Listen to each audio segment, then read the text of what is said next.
Hey guys, welcome to the Reparenting Daily podcast, your daily guide for inner child healing. This podcast helps you establish a consistent reparenting routine and is divided into 3 sections. The first is a daily reading, the second is a discussion of that reading followed by suggested journal prompts, and the last section is a peaceful meditation for closing.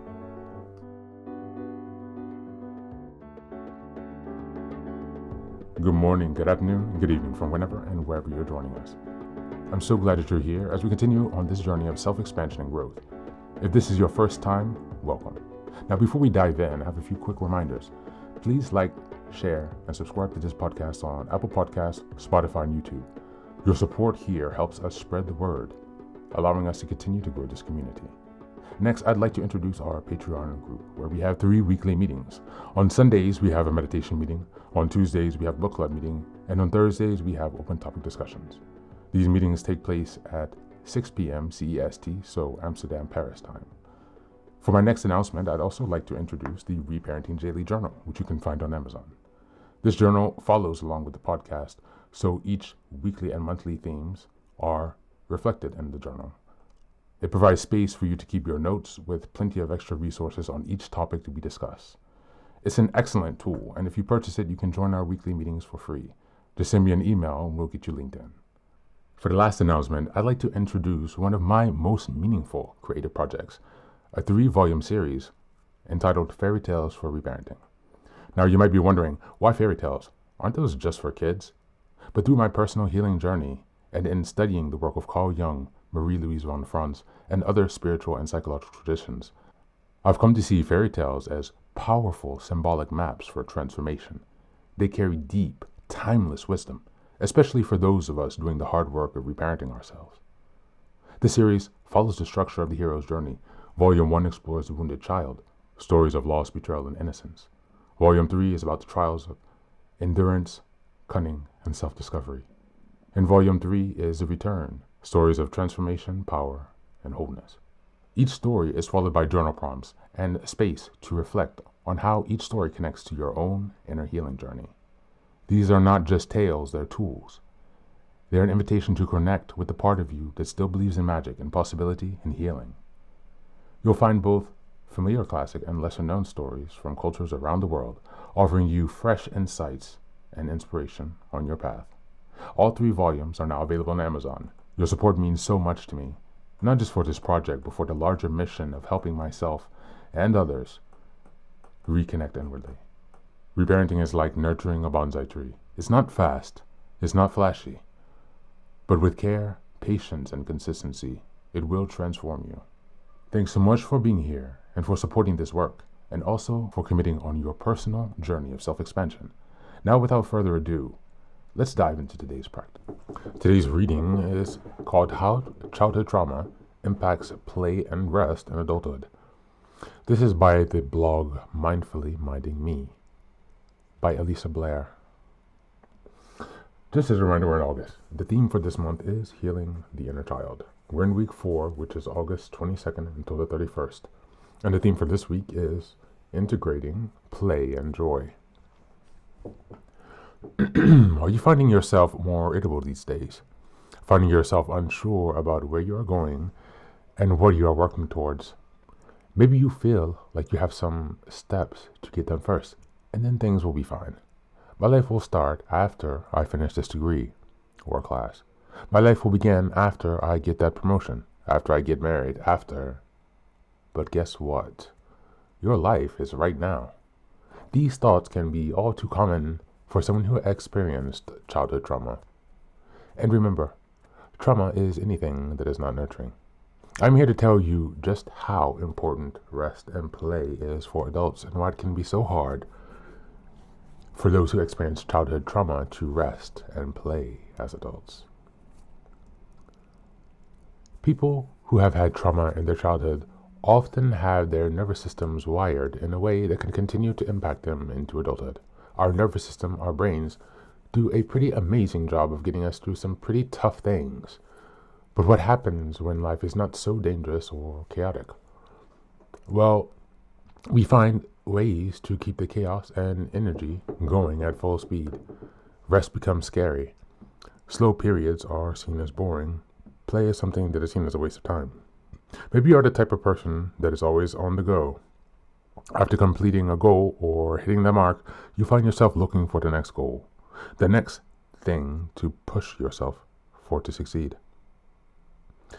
There is nothing wrong with having goals and working hard towards those goals, but we want to make sure we have balance. And lately, I have noticed a lot of people are lacking having that balance. As a trauma and couples therapist, I noticed how rigid people can get and how hardly they feel the pull to accomplish. Only after they accomplish can they start doing life. I later found myself asking people in my online California therapy practice, when was the last time that they played? And people often looked at me with puzzled eyes. I'm here to tell you to chill out a bit. Odds are if you're saying yes to those questions I posted earlier in this blog, you are probably a bit stressed or feeling burnt out. But for some reason, you feel like there's a drive within you that won't be quiet. And there's a voice in your head that compels you to do more. Keep reading to learn why this way of doing life will bring you anxiety and depression. And keep on reading to learn why play is so important even for adults. Other times, people will struggle with finding balance between work and play. Often people feel like rest and play is a waste of their time. They find themselves feeling like they have so much to do that they are years behind. And I am very blunt with my clients in asking behind too. Who the heck are you comparing yourself to and why? Often in my clinical therapy work with people, we find this tendency to work extremely hard has to do with the messages internalized at a young age. As a daughter of an immigrant, I can relate to being pushed to be the best in school and to never disappoint my family. After all, my family came here so that the younger generations could have a better life. In theory, it sounds good, and I do believe the intentions are good. But I know firsthand how this can turn into endless drive.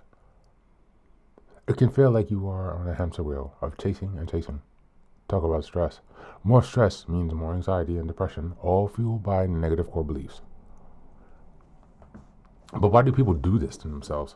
Because there is something deep down that feels like that person is not enough, that they are not accomplished enough, that they don't make enough, that they are not stable enough, that they are not smart enough. It really can be a number of things. In my therapy work with people, it can often be traced back to trauma. And remember, my definition of trauma is anything that is not nurturing. If you are a BIPOC or a child of an immigrant like me, maybe you can relate to needing to pay back the sacrifices that your parent and family made for you.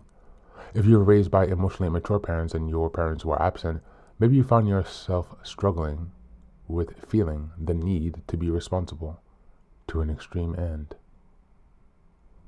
Fun is not allowed.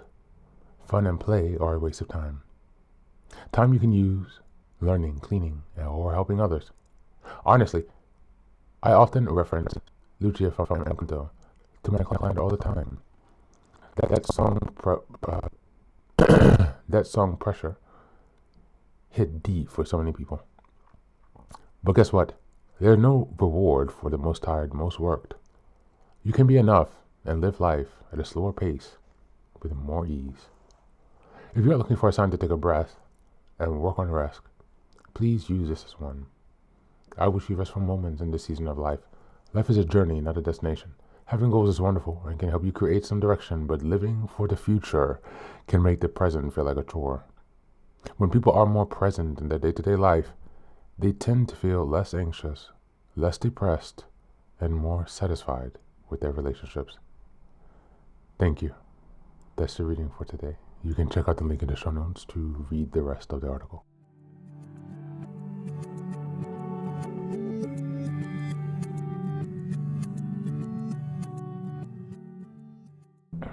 This reading ties beautifully into week 4's theme of integrating play and joy because of how it shows how trauma wires us to create worth with constant productivity while dismissing play and rest as a waste of time.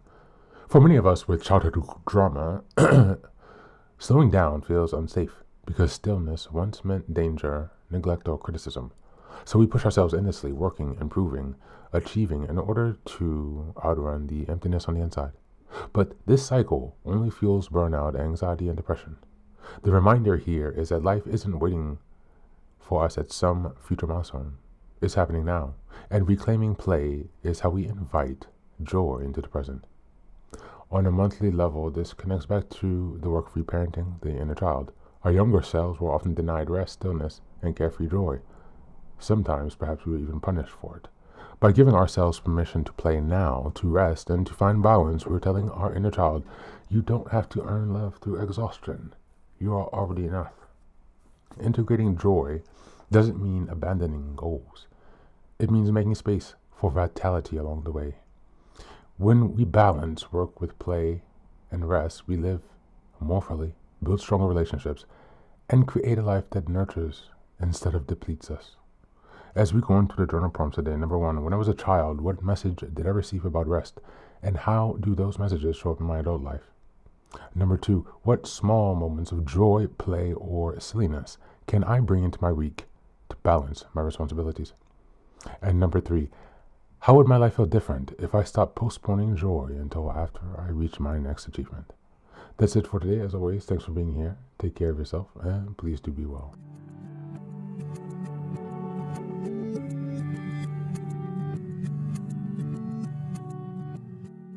Welcome back. Welcome back. Now, this is the third and final section of the daily podcast. This is your silent meditation. Please go ahead and find a space where you can be comfortable and undisturbed, where you can relax and spend some time with yourself for this 10-minute silent meditation.